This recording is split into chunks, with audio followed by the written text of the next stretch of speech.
à Kirchville, dans le Missouri, donc qui est fils de pasteur méthodiste lui-même. On est à la fin du 19e siècle. Il habitait ce qu'on appelle sur la frontière, c'est-à-dire ces États de l'Est des États-Unis qui avaient été, entre guillemets, conquis par l'homme blanc, par rapport à la partie ouest qui n'avait pas encore été conquis par l'homme blanc. On est dans la période de la guerre de sécession, donc c'est une période un petit peu troublée quand même.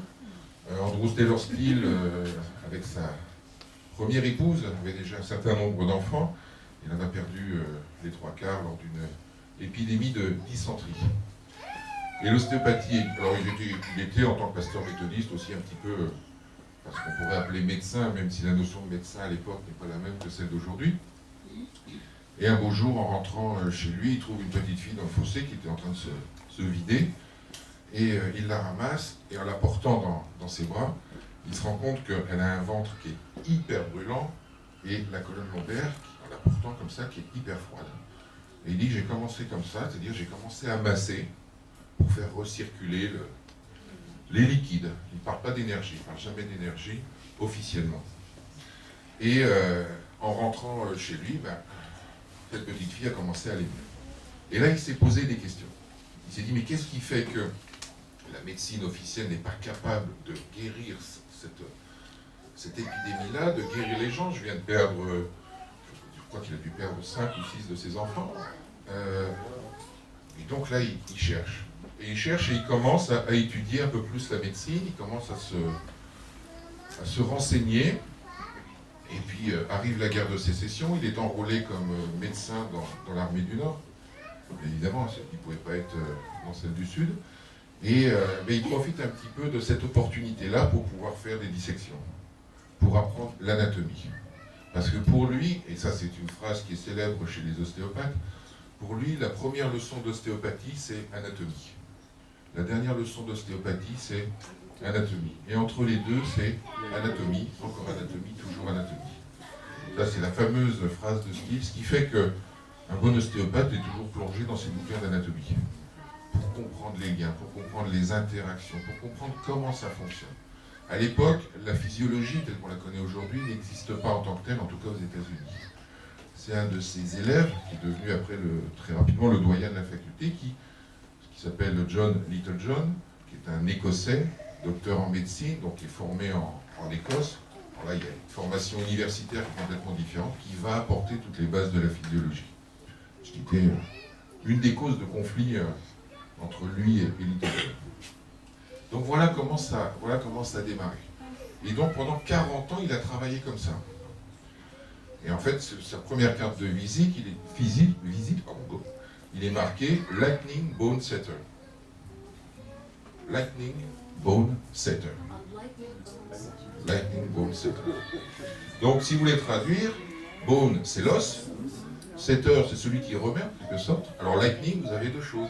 Vous avez la notion de rapidité, dans le sens de l'éclair, mais aussi dans le sens de lumière. Voilà, les Américains, enfin, en langue américaine, vous pouvez traduire et entendre ce que vous voulez derrière. Mais c'est tout ça qui est là-dedans. Et puis il travaille pendant 40 ans là-dessus, il essaye de mettre en place son concept, il commence à écrire, et puis il cherche un nom pour cette pratique. Et puis il dit, mais en fait, moi, lui, il est parti du principe, à l'époque, en fait, toute la problématique venait de ce dérèglement des os, principalement de la colonne, venait de ce dérèglement des os, mais pas seulement. Donc il a appelé ça ostéopathie. Non pas dans le sens d'une maladie des os, mais patho, c'est-à-dire c'est la pathologie au sens large du terme, qui est mise en place par le dérèglement au niveau des os. Donc ostéo, os, hépatie, pathos, maladie. Il en parle à certains de ses amis qui disent oui très bien, et voilà, le terme est lancé à l'époque. Et ça se met en place comme ça, et au bout de 40 ans, 1892, il crée son premier enseignement. Donc il a 40 ans de pratique derrière. Il forme la première promotion d'ostéopathe en 1892. Donc il y a ses fils, entre autres, qui sont formés, puis un tas d'autres gens. Et puis c'est comme ça que ça a démarré. 2 ans après, se construit le premier collège d'ostéopathie, était plus petit que la pièce ici. Et après se construit régulièrement, à partir de 1994, le premier collège, le gros bâtiment à Kirchville, Missouri, et qui existe toujours. Maintenant, c'est devenu une énorme faculté Et d'ailleurs, il y a une des rues qui est perpendiculaire au collège qui s'appelle Ostéopathie Avenue, directement. Ça doit être le seul endroit au monde où c'est écrit comme ça. Alors on verra après comment lui définissait l'ostéopathie. Les vaccins, bon, on en parlera un petit peu, et on terminera avec la désintoxine homéopathie. Voilà comment ça fonctionne. Petit flacon, des petits sachets, et c'est tout simple. Et ça marche tout seul.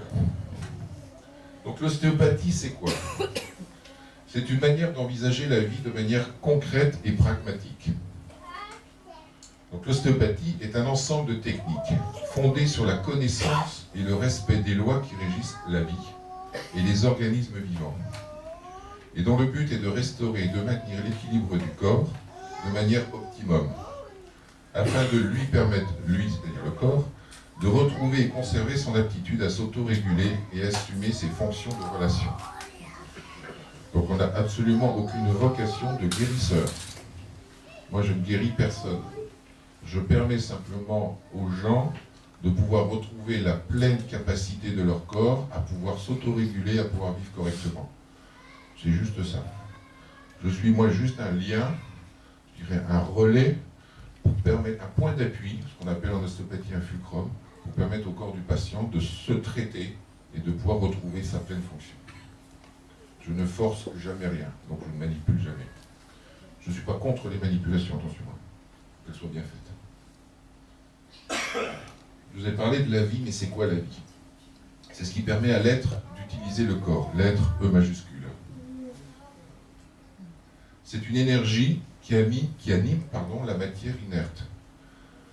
Maintenant, avec la médecine quantique, la physique quantique, on commence de plus en plus à définir cette notion d'énergie, on va presque mettre entre guillemets, parce que derrière, c'est un concept, derrière, il y a beaucoup de choses. C'est-à-dire que la matière, sous l'effet de cette force, perd son inertie et bouge, se met en mouvement. En ostéopathie, la vie c'est mouvement, et le mouvement c'est la vie. Mais des fois il y a trop de vie dans un corps, parce que il y a un corps qui est déséquilibré, il y a trop de vie, trop d'adaptation sur un côté, ce qui fait comme ça travaille de trop, ça s'inflamme, ça devient douloureux. Et là les gens viennent consulter. J'ai mal au dos, j'ai mal au cou, enfin voilà. Ils viennent, vous venez, quand vous avez mal. Et c'est pas là où vous avez mal que se situe le problème. Puisque là, ça bouge de trop, donc il y a de la vie. Donc il n'y a pas besoin de toucher à là où il y a de la vie. Par contre, là où ça ne s'exprime pas, ça veut dire que ça ne bouge pas, donc il n'y a pas de vie, c'est là qu'il faut aller voir. Donc si vous avez mal au cou, votre problème, il n'est pas au niveau du cou. Votre problème, il est ailleurs dans le corps. L'art de l'ostéopathe, c'est de trouver où, et ce où pourrait être au pluriel, bien évidemment, où est-ce que ça ne bouge pas, et après de comprendre pourquoi ça ne bouge pas, pour aider la personne à sortir de sa problématique. Il ne s'agit pas de faire quelques techniques que ce soit, mais d'être, en quelque sorte, redevenir et d'être le patient, d'être les tissus du patient pour aider ce patient à revenir plutôt à son équilibre. Steele disait toujours, je ne suis pas là pour former des techniciens en ostéopathie, mais pour former des philosophes en ostéopathie. Ça a bien changé depuis. Tous les étudiants sortent avec 25 000 techniques, qui savent toutes plus ou moins, et quand ils arrivent dans leur premier cabinet ou en remplacement ou autre avec leur premier patient, ben, ils ne savent plus rien faire. Parce qu'on ne leur a pas appris à comprendre le patient. Ce n'est pas spécifique à la France. Il y a, dans les années 1950 aux États-Unis, donc Rollin Baker, qui est aussi un des grands ostéopathes, Rollin Baker se plaignait auprès de Sutherland, qui est le, entre guillemets, fondateur de l'ostéopathie crânienne, se plaignait auprès de Sutherland que dans les cours qu'on faisait à l'époque aux États-Unis dans les collèges américains, on ne parlait plus de la philosophie de Steele. Donc vous voyez, c'est pas quelque chose qui est nouveau en France, ça existe aussi aux États-Unis. Le corps, c'est quoi? Le corps, c'est une structure physique créée et animée par la vie, dont on vient de parler, destinée à permettre à l'être de communiquer avec d'autres êtres et avec son environnement. C'est une interface entre l'être et la matière, entre l'univers spirituel et l'univers physique. S'il y en a qui sont un petit peu férus de médecine chinoise, c'est l'homme entre ciel et terre. Ça, c'est le corps.